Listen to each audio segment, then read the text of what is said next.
Hi guys, greetings. So this video today should be not too long, and we're gonna discuss the most important economic principle. Guys, if you've ever been in business class, in business school, you probably would have been taught that supply and demand. Supply and demand is the most important economic concept. Yeah, but demand and supply is more important for business context, whether it's micro business or macro business. In your life, in the real world, there's another principle that they don't talk about enough. There's another principle that is overlooked. And that principle is called opportunity cost. Yes, guys. In your personal life, opportunity cost. Opportunity cost is the important principle. And what exactly is opportunity cost? It means that if you have a certain amount of money or resources available to you, you have to use it. You have to make a choice. You have to make choices about how it will be used. Because if you use it for one thing, then you cannot use it for another thing. So if you use your money, your fixed amount of money for one purpose, then it's not available for another purpose. Yeah, guys. So it's so important to do budgeting. Yeah, demand and supply has no bearing on your salary. For most people, if they're working for a company, their salary is fixed every month. They know how much they're gonna get every month. Yeah. So um, demand and supply is important for the managers, for the business owners to take into consideration what their revenues and profits are likely to be.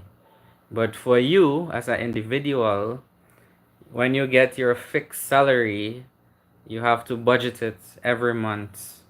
If you when it's completely used, you have to wait for the new month, for the new payment cycle to use that money again. Yeah. You shouldn't use your whole salary and not save anything for the future.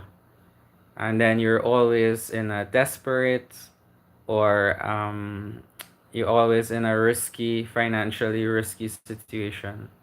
So let's get back to opportunity costs. In this video, before the end of the video, you're gonna learn the concept, yeah, about how to make better decisions with your money and avail of better choices for and opportunities with the funds that you have.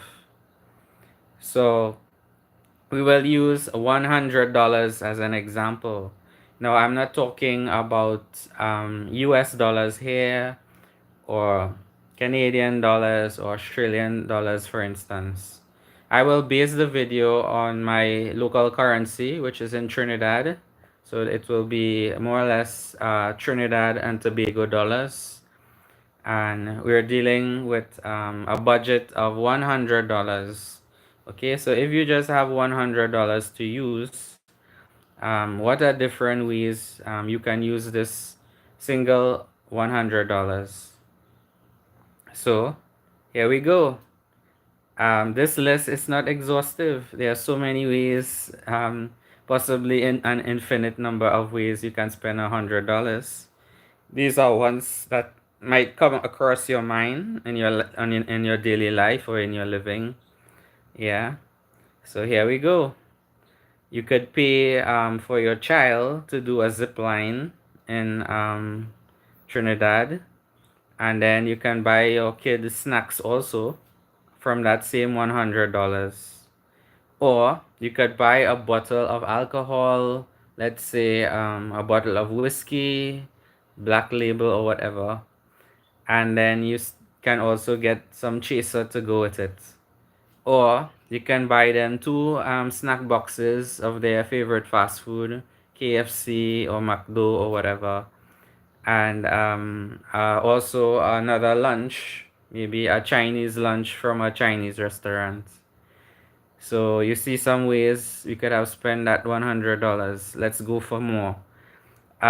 You can buy four rotis or 20 doubles. Okay.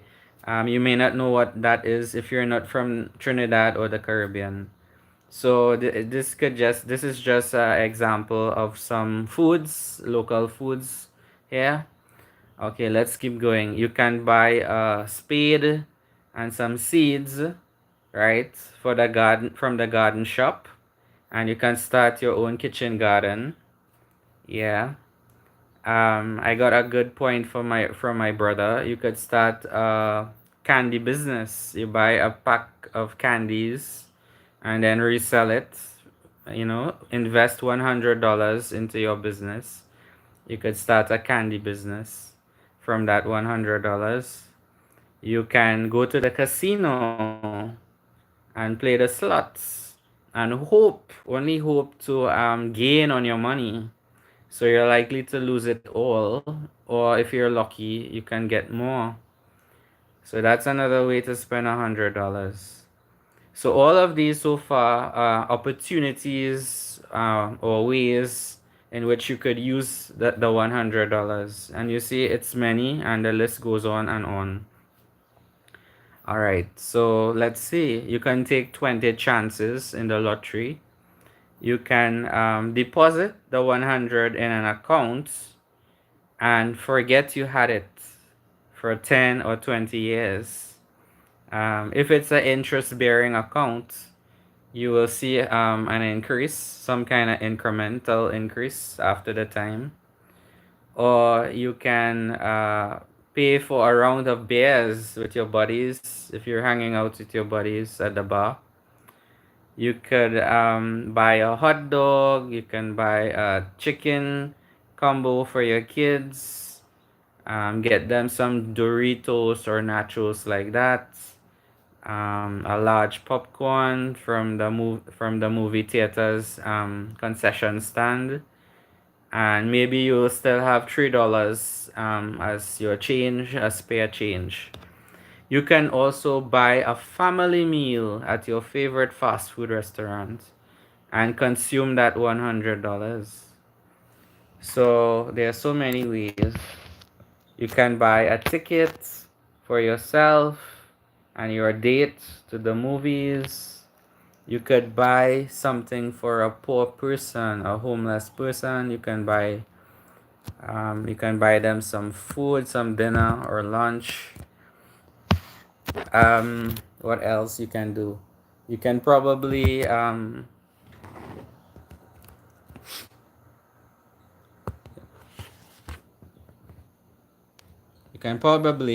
for the ladies, you can pay to have your nails done. Yeah. You can pay back a friend if you've been owing someone money for a while. You can pay them back. Yeah. Of course, that's a small amount I'm talking about, less than $100. Um, or you can give away. You can completely give away your 100 to charity as an act of kindness, with uncertainty that you will get back anything for it. Okay, guys. So those are some ways. Those are not all the ways.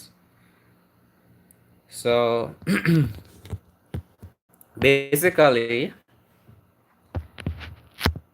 with $100, you have the opportunity to do many things. You can treat yourself, treat your friends, treat your relatives, give it to a stranger, keep it for the future. So many possibilities. But when that $100 is spent, it is spent. When it is spent, it is spent.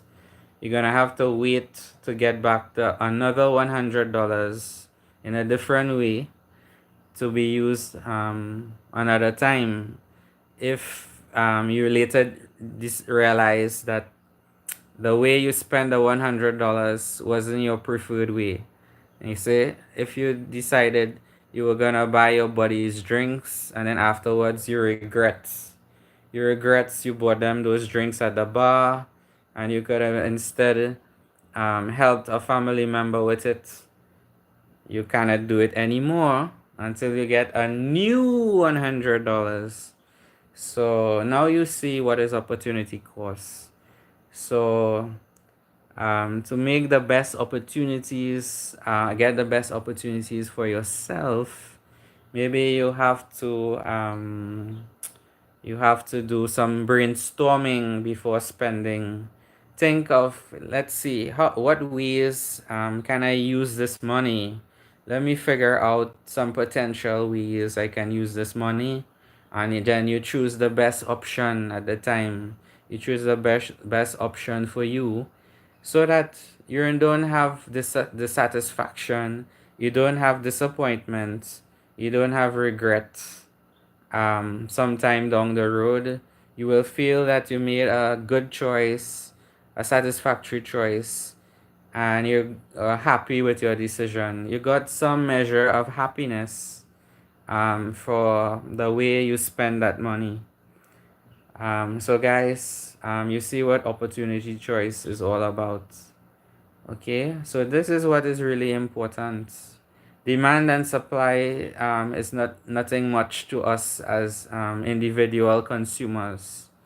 We always have to consider what are the choices available to us when we are spending our budget. And that is where opportunity cost comes into play.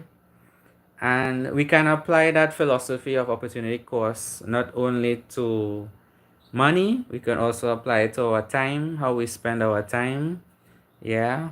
If we spend all of our time on fun activities or on leisure, then we don't have any time left for activities of learning, of self-development, or activities of earning an income, right? So we have to know how to balance out life and how to spend our time to we have different opportunities available to us every day to use our 24 hours or our 16 hours since we are sleeping mostly for 8 hours, so then we have 16 hours available. So yeah, so we have to manage our money, we have to manage our time and see what is the best for us that we can get the best opportunities out of it. So thanks for watching the video, guys. I hope everybody learned something today and see you in the next one. Okay.